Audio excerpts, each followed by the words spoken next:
So, let me ask you a question. Have you ever thought deeply about the nature of human life, why we exist, what our purpose here on this planet is, and what is the most exceptional way to live a human life? I myself have always been fascinated by this question. Ever since I was young, I always pondered the nature of human life, why we are here, and what our purpose is. I remember back when I was a sophomore in high school and I started getting into New Age meditation and other things like that of that nature. I got into veganism as well. Veganism really transformed my health in many different powerful ways. I remember I started eating mostly a raw vegan diet consisting of nuts, seeds, and lots of fruit. And it had a really transformative effect on my life. I remember I felt so much better on a daily basis because of the food I was intaking into my body and ridding myself of, dairy and meat and other animal products and cooked foods for a long period of time. It had a really transformative impact on my life. And actually, it completely got rid of my acne, which I had back in high school. And my skin and complexion became so much cleaner, and I had a lot more happiness and joy in my life because of this. I remember back in high school, I also started practicing meditation on a pretty regular basis, just using random guided meditations or meditation music on YouTube, and I would just meditate for 30 minutes to even sometimes as long as like an hour each day. And it really calmed me down, and it made me a lot more centered and balanced in my regular day-to-day life. When I first started practicing meditation at the beginning of my journey, I didn't really know too much about what I was doing. Generally, I would just do a online YouTube guided meditation that I would follow along for maybe like 20 minutes. And sometimes I would sit in a meditative state just listening to some sort of mindfulness meditation music on YouTube for maybe 30 minutes to about an hour. And when I was just a beginner, I didn't really know too much about what I was doing, but for some reason it just seemed to benefit me a lot, and I really enjoyed the practice, even though at times it wasn't totally comfortable for me to sit and do nothing for 30 minutes to an hour. I eventually got kind of used to it, and it eventually started to benefit me a lot, and I started to really enjoy it. So as I got older though, more into about junior and senior year of high school, I started developing depression, and I started to use marijuana on a pretty regular basis to help myself deal with that. Even though, of course, marijuana doesn't really help you deal with depression, it kind of makes it worse. But when I was young and I was just a teenager, I didn't really know too much about what I was doing, so that's what I was doing at the time to help myself cope with the depression I was experiencing. And so I was doing this in high school a lot, and eventually my parents started to figure out what I was up to. And they were, of course, very upset, and they couldn't take what I was doing. And so, long story short, eventually I got sent away to a boarding school because my parents didn't want me at home being exposed to any drugs and influences like that. So when I went to boarding school, I was just bored a lot of the time, and I didn't have a lot of stuff to do. So what I did was I took advantage of the situation, and I realized that I could actually use all this time to practice meditation. And so that's what I started doing. I would meditate. At first I started meditating for 1 to 2 hours per day, but then I slowly increased that, and I started going to even like 3, 4, and sometimes even 5 hours in a single day of just practicing meditation. Now, when you do meditation for this amount of time, your brain starts to change a lot in different ways, and you start to become a lot more aware of many different processes within your body, both physically and on a more energetic level as well. And when I started to do this, I really noticed that there's a lot more deeper aspects to human life that us human beings aren't really aware of on a day-to-day basis when just going about our normal daily routine. So now, although I don't practice that much meditation anymore, I don't really feel the need to, it still had a really profound impact on my life, and I'll always remember it as a very important aspect of my personal development journey. Now, what it did for me specifically was it really just made me a lot more aware of different aspects of human awareness on an energetic and a physical level, and how awareness affects our physical human body in many more ways than we realize. And that's what eventually led me to what I'm studying now. I'm trying to become an Ayurvedic practitioner.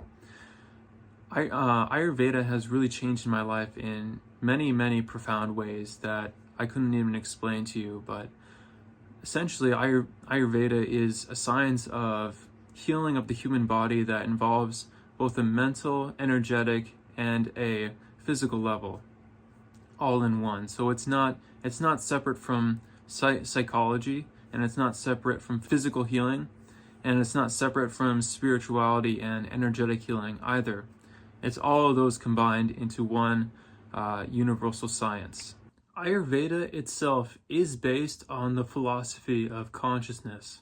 Before creation came into being, according to Ayurvedic cosmology, consciousness was the only thing that existed, and consciousness ultimately is the only thing that exists and will ever exist, according to Ayurvedic cosmology. This is what essentially differentiates Ayurvedic medicine from modern science and modern medicine, is that Ayurveda begins with consciousness, whereas modern science and modern medicine both begin with what can be observed and understood via the modern scientific method. Ayurvedic medicine also understands human life according to a spiritual evolutionary standpoint, where one's individual life and health and happiness ultimately depend upon fulfilling one's own life purpose, or dharma as it's called in Sanskrit.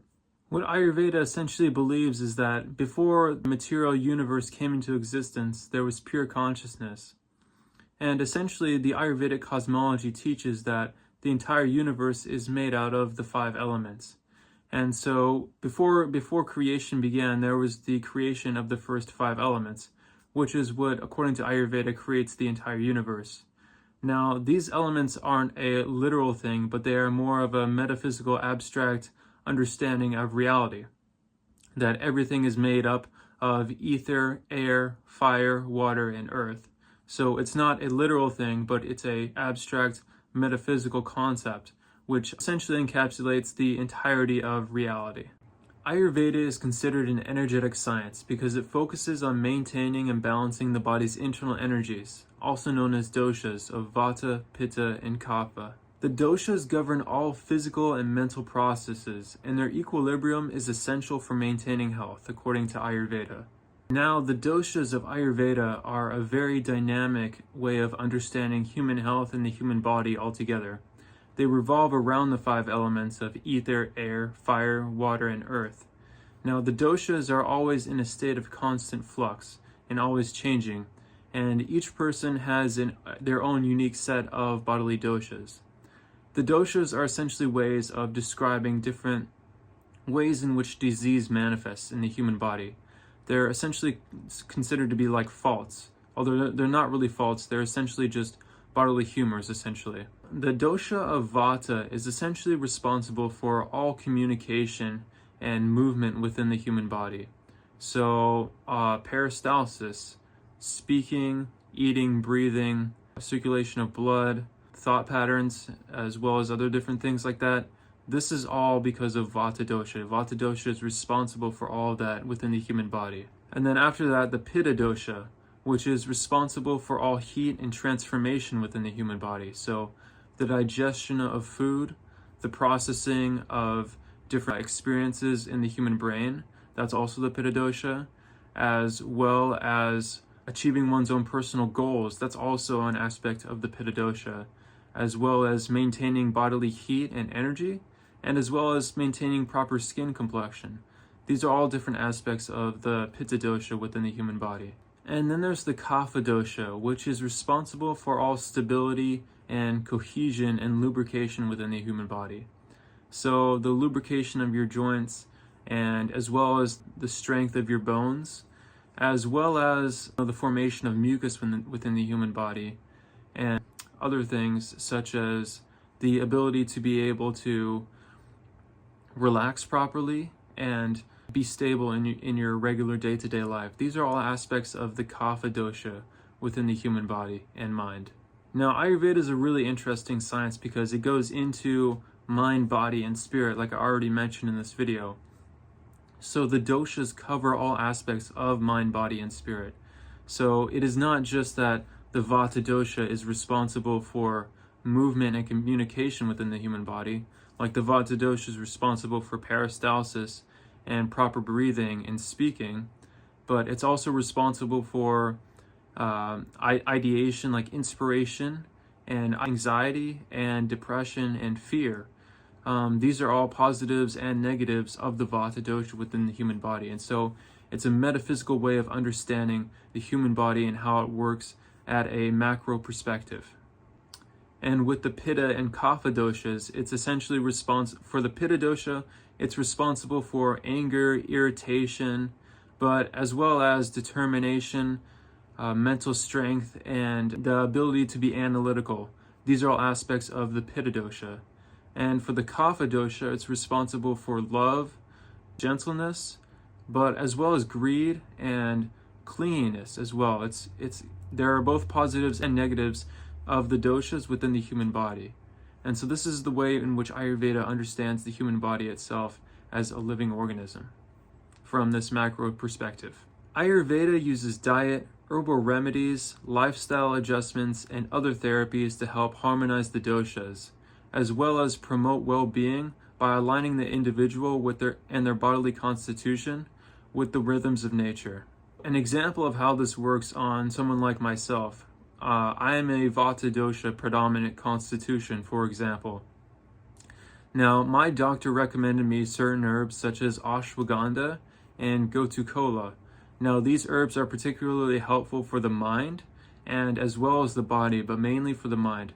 You see, ashwagandha is really good for helping to naturally decrease anxiety and depression and promote well-being throughout the whole body, as well as increase cognitive function, among many other different things as well. Gotu-kola does the same thing, but it's more of a nervine tonic, and it helps really calm down the mind from a restless state of agitation, and it helps you focus a lot better. And it also is, there's studies conducted to prove that it improves memory and cognitive function as well. So this is an example of some herbal remedies that my doctor prescribed me because I was having difficulties with anxiety and depression, and my Ayurvedic doctor gave these to me, as well as prescribing Abhyanga, which is a Ayurvedic oil massage, and usually the Ayurvedic oils consists of sesame oil with a blend of different other herbs that are also balancing to the human body, and one of those was also ashwagandha, so I was also oiling myself with ashwagandha as well.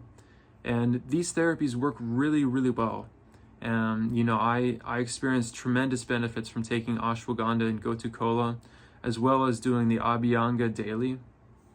I don't have the abhyanga anymore, but I still do the other herbs, and they are extremely beneficial to me, as well as making other certain dietary adjustments. I used to consume a lot of processed foods, and sometimes I still struggle with that to some degree, but incorporating more whole foods and organic fresh fruits and vegetables into my diet, my mental health and well-being has dramatically changed, and I feel a lot happier, more now than ever before, because of these changes that I've been able to make in my personal life according to the recommendations of my Ayurvedic doctor. This holistic approach emphasizes the interaction of body, mind, and spirit, and their interaction with the environment. Now, as mentioned earlier, the three doshas, the whole point of Ayurveda is to balance the three doshas themselves. You see, when an individual is born, they have an individual prakruti, which is their primordial nature, according to Ayurveda. Now, throughout a person's life, the doshas fluctuate up and down. And so when the doshas fluctuate up and down, this is what causes ill health and disease. When a dosha becomes extremely aggravated, it's a cause of disease. Or when it becomes extremely decreased, it's also a cause of disease as well, and ill health. So the point of Ayurveda is to completely maintain human health and well-being in a state of harmony. So when there is harmony, there is perfect balance.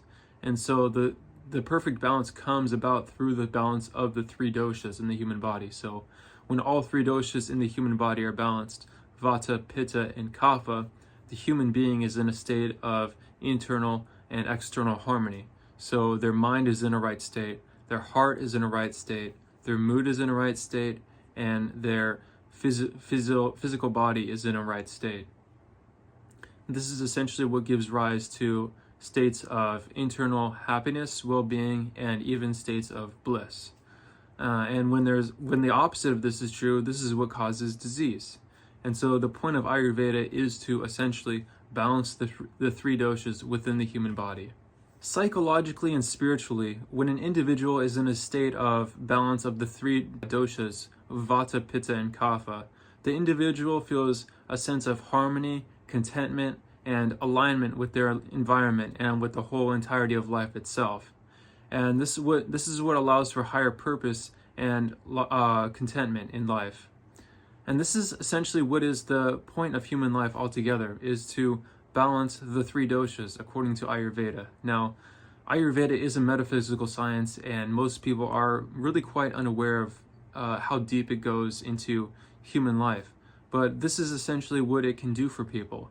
It can realign you and reawaken you to your higher purpose by the balance of the three doshas, which is essentially equivalent to a perfect state of health and harmony within the human body and mind. Think about it like this way. You could be surrounded by tons of money and tons of pleasure and tons of fame, and you could have, everything in the world that you want on a material, physical level. Think about it like that, right? And then think about yourself being in a state of complete unhappiness and internal misery. Even though you have all these external things that are essentially, according to the society, fulfilling. So this is essentially where Ayurveda comes in, and why Ayurveda is so important, because you can really experience happiness and well-being just through the alignment of your mind, body, and spirit, through the balancing of the three doshas with Ayurvedic medicine. It doesn't have to be acquiring of all sorts of different external material things to make yourself feel good. It's just a balancing of the three doshas and a harmonizing of the human body, mind, and spirit. It's really that simple, and I think a lot of people miss out on this so much in life because, people are so obsessed with material, external achievements and possessions and all sorts of different things and accolades that make themselves feel better on a superficial level, but really lacking the internal harmony and cohesion that can be found through Ayurvedic medicine. And that's really why I've decided to dedicate my whole life to it, and why I'm talking about it here on this channel and what this channel is all about, because I really just want to help people with Ayurvedic medicine and help people heal, help people balance their minds and bodies and spirits, and help people achieve a state of internal harmony and peace. That's essentially the point of my life. That's my life purpose. I really just wanted to thank you so much for watching this video. Please like, comment, and subscribe for more of my content, and I hope to see you in the next one. Thank you so much for watching. Goodbye.